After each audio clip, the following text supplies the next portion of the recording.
Hi everyone, good morning from Bali. Seeing that it's 10 days left to the New Year's, I thought I better film this before the day is gone, before time cannot be reversed again. So hello, I am Isabel from Bel Around The World. If you are new to this channel, welcome. If you like it, feel free to subscribe below. If you have been following my journeys on Bel Around The World for a while now, thank you very much for coming back again. If you have been on Bel Around The World for a while now, you would know that every year I try to do a roundup post / New Year resolutions, what's coming on in the next year. And this year has been a bit of a change. I am getting more comfortable in front of the camera. In fact, I would prefer talking to you than writing up my blog post. I have been kind of stuck in a rut writing lately, so hence this video today. I am not in the best condition.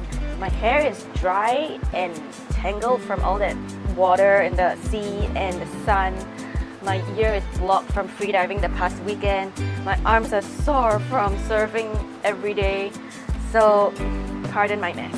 So, let's recap a bit back to January. So me and Selassie, we celebrated New Year's in Peru with my kittens and my baby Michi. She's not very baby, she's a mother.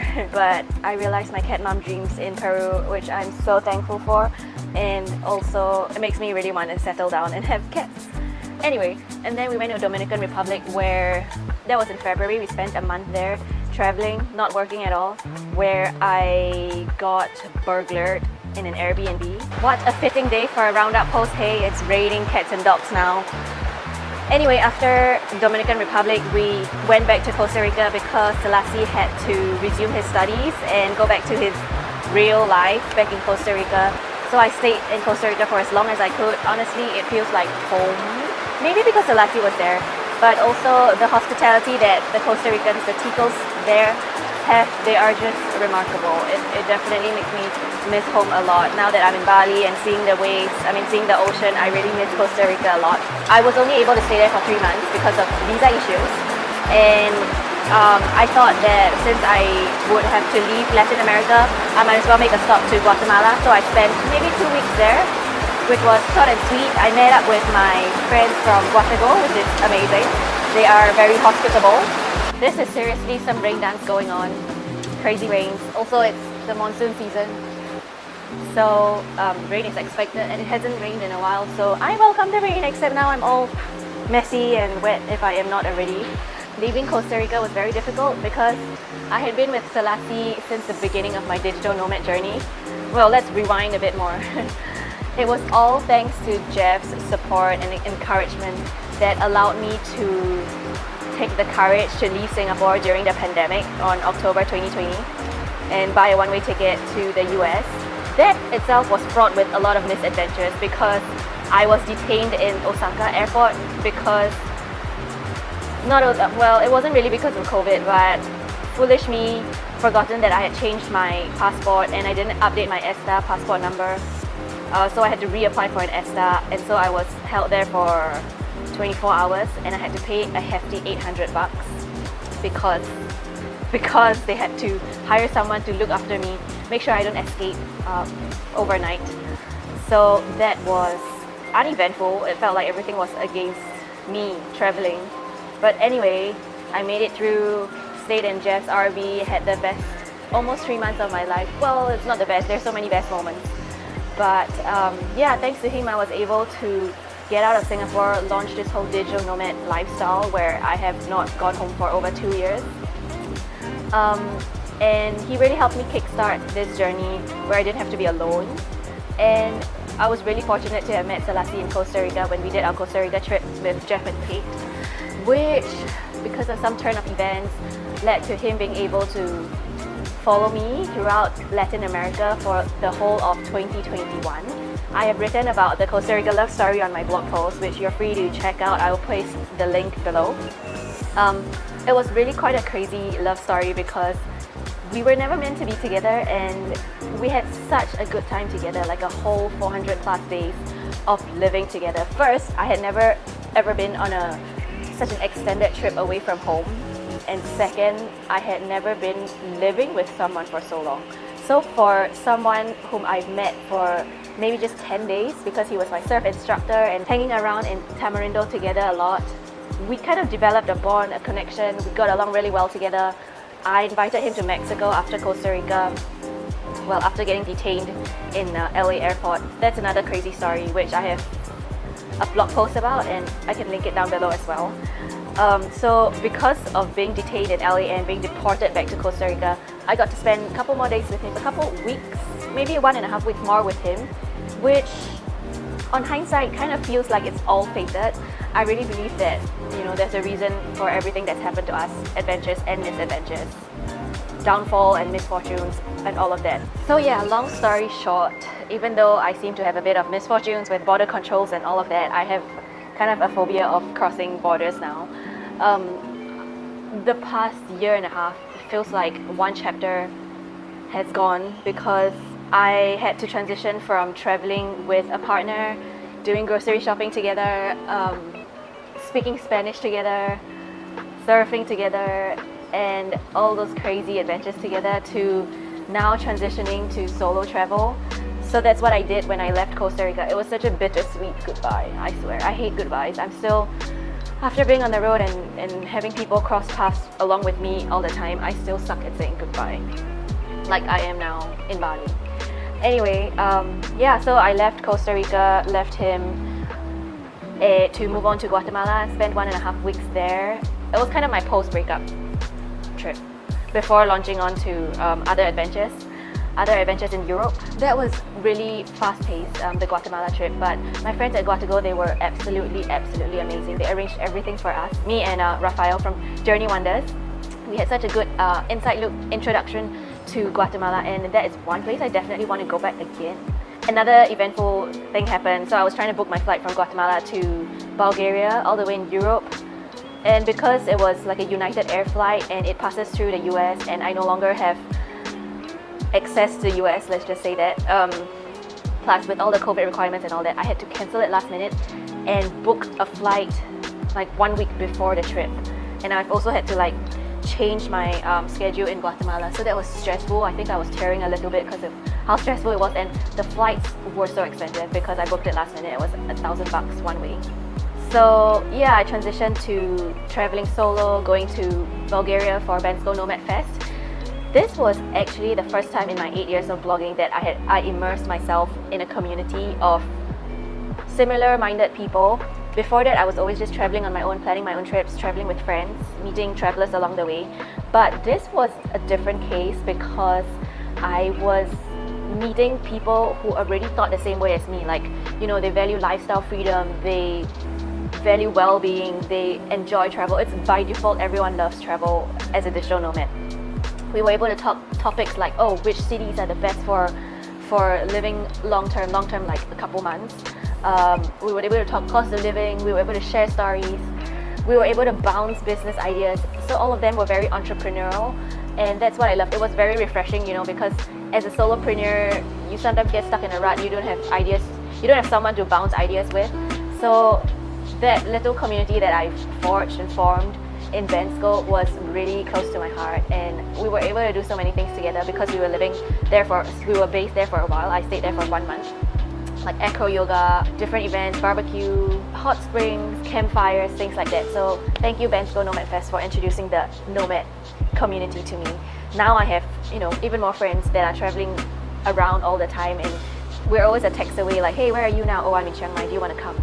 Things like that. So it's really nice to have such a global community that's also tight virtually. And then, Europe was quite a mess because I found myself, ever since I left Bansko, I was traveling a month around the Balkans with my family, doing Albania, Greece, Slovenia. We were in Bulgaria for a while, in Croatia, yes. So that was a hot mess because we were moving very fast. It was summer, really hot weather. I was just glad that was all over in the end. It was nice to see my parents and get some Singapore food goodies. I was really just back-to-back traveling, going to Traverse, UK-based travel content creator event, and then stopping over shortly in Switzerland. That was a surprise trip, and I was really happy because I got to visit Switzerland again with a co-living company called Freeling. They invited me to experience the co-living life in a small town in Switzerland surrounded by mountains. That was really nice because I met some really cool people that I still keep in touch with. Shout out to you guys, Maria and Gabe and all my Argentinian friends. That was short but sweet. And then I moved to Poland because I had to speak at Women in Travel Summit. Again, another community of travelers, mostly female this time. Again, a new community, again, feeling really at home because everyone was, doing travel content creating. We were able to talk miles, we were able to discuss flights and trips and visiting Europe and all of that jizz. It's just way too many trips. I've done 20 countries this year, which is a lot. And honestly, I do miss my time back in Latin America where we would stay, say, 2 months in Colombia, 3 months in Peru, 3 months in Bolivia, 6 months in Mexico, 3 months in Costa Rica, 1 month in Dominican Republic, at least a month.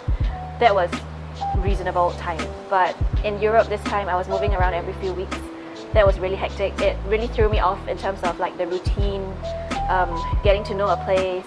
So to be honest, it wasn't that productive. I think I do feel burnt out from traveling.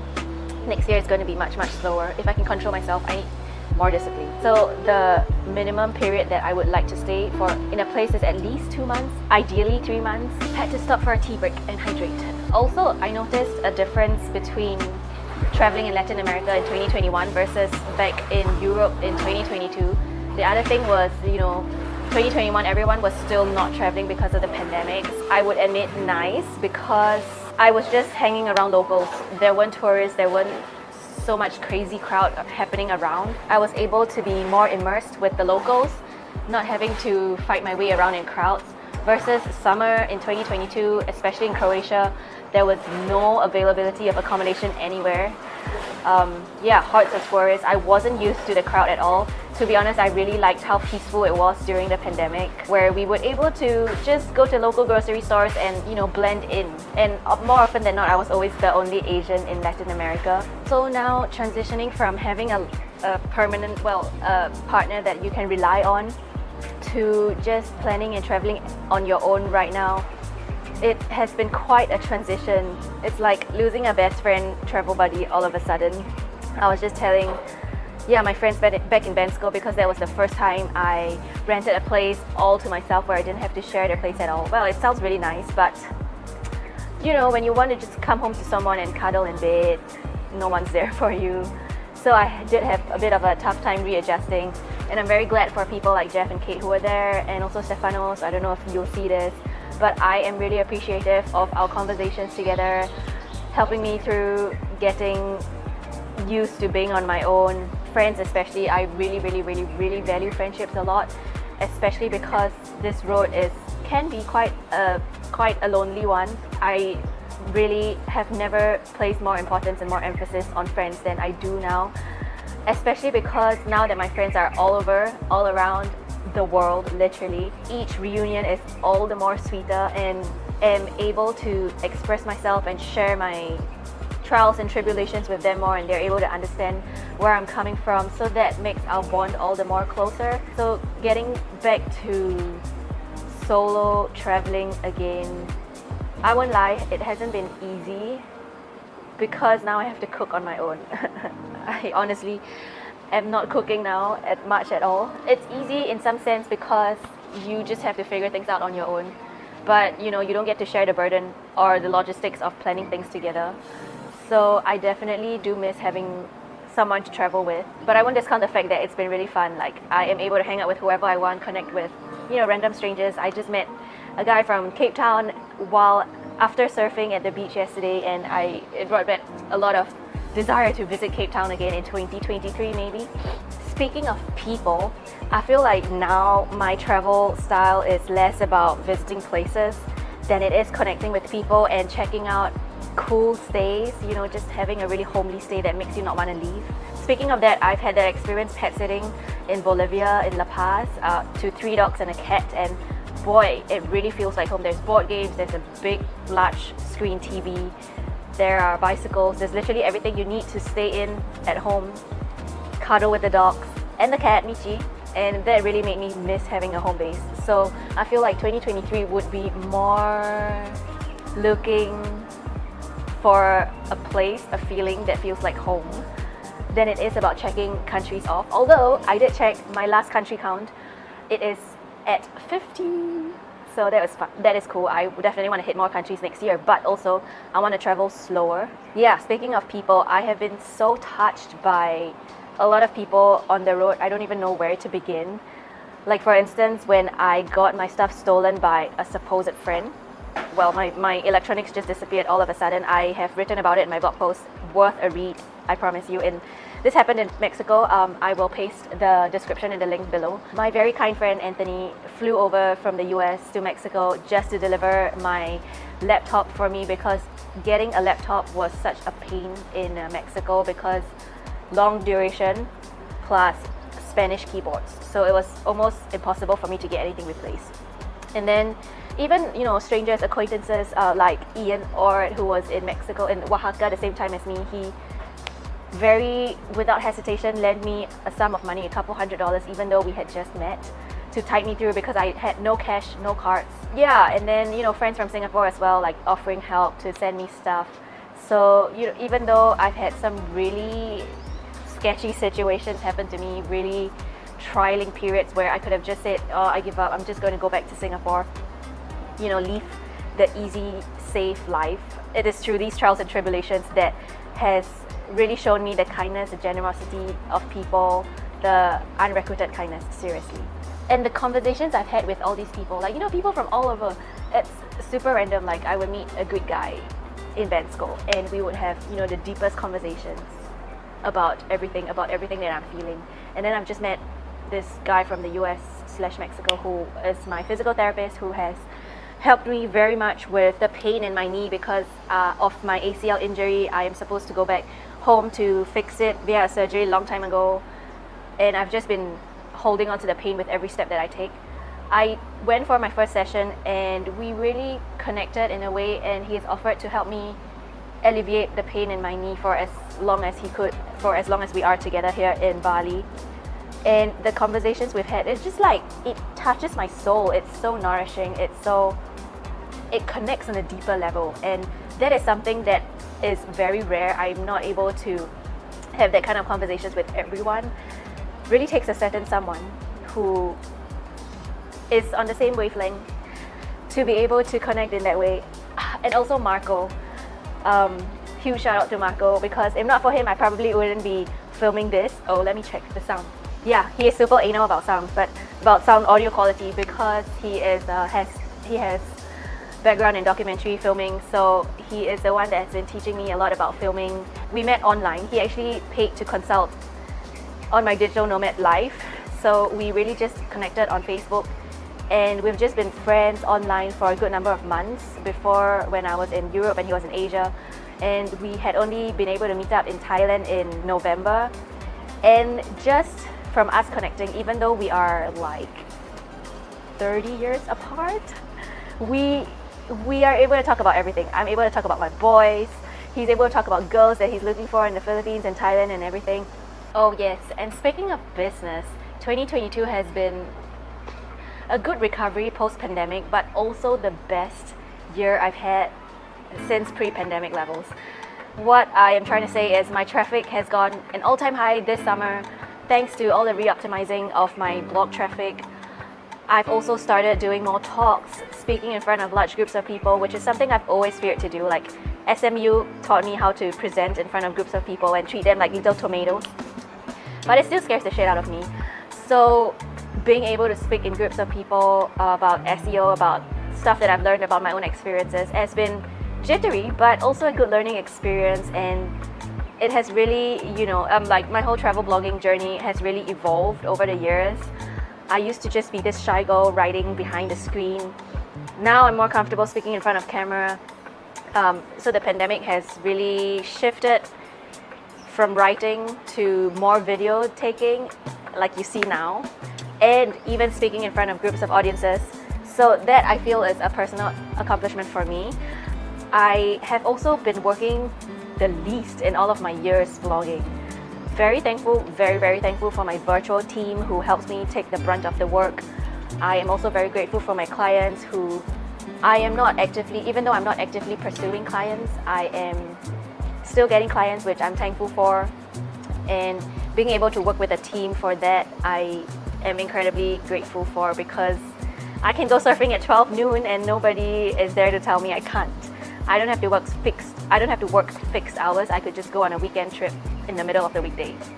So that's been really nice. I would not have been able to do that without a team. So really glad for outsourcing.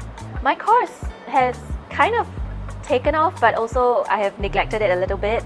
I have been meaning to create more content for it. Although I did launch a coaching program for 3 months earlier this year, which was great. Small, tight-knit group of girls. That was nice. Managed to meet a couple other content creators who were really interested during these travel content creator events. So it's nice to share my knowledge and just share my journey. Yeah, I don't know what 2023 would bring, but definitely I want to scale this blog higher. I want to grow my YouTube channel even more. I want to create even more videos. I want to learn how to get more raw and personal. Oh, I just saw a beautiful hummingbird there. This year has been incredible, even though I still have a blocked ear and I'm still scraped and my knee is still not healed. It's all these people that have come into my life that has really made my year. And I'm so super grateful. I am incredibly lucky. I really look back this year with really nice memories. It is the first time I've put myself out there on my own for such a long time. And I've been met with nothing but kindness and love and generosity. So that's been really sweet. Thank you so much for all of you who have come into my life. I'm going to cry. Yeah, I'm not sure what 2023 will bring. And I'm a bit scared. I'm kind of sad to close this chapter, to be honest. I wasn't looking forward to going back home because I don't know, I feel like I'm always bad with goodbyes, right? And I love holding on to memories. That might be a good thing, that might not be a good thing. That is why I have my travel blog and YouTube and videos and all that and pictures. All in all, travel has taught me so much. I don't even know where to begin, but mostly, even though there are misfortunes and there are crazy shit that happens, there is always a silver lining, and things are meant to be exactly where it's meant to be.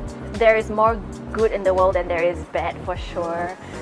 As long as you are open to receiving good and sharing good and open to experiences, you know, life can give you as much as it wants. I've also learned that this is an important lesson for me. I've also learned that there is abundance. There is plenty of abundance in the world, and we should not be afraid to share it. There is no need to hold back. It's really helped me harden myself, but also soften myself in a way that it shows me that it's okay to be vulnerable. But I've also been hurt from being vulnerable. But it's okay. It's better to have loved and lost than to have never loved at all.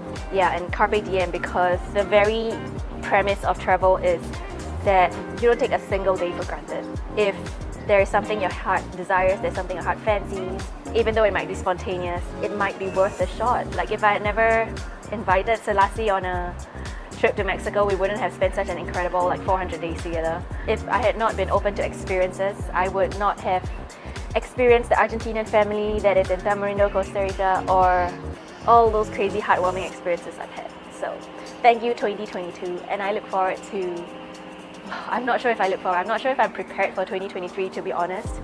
But hey, 2023, come what may, I welcome you with open arms. This has been the longest spiel that I've done, but I know if I don't do it, I would never do it, especially as the new year rings in. So yes, if you're still watching this, thank you so much. And if there is ever a chance to catch up in person, definitely hit me up.